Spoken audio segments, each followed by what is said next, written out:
Shahu Maharaj terminus Kolhapur Jalna express सुरळीतल्या platform क्रमांक 1 वर येत आहे.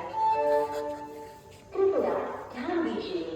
ट्रेन नंबर 1104 गोंदिया से आने वाली छत्रपति शाहू महाराज टर्मिनस कोल्हापुर जाने वाली एक्सप्रेस कुछ ही समय में प्लेटफॉर्म क्रमांक 1 पर आ रही है.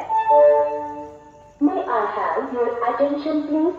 Train number 1102 from Gondia to Chhatrapati Shahu Maharaj Terminus, Kolhapur Express is arriving shortly on platform number 1.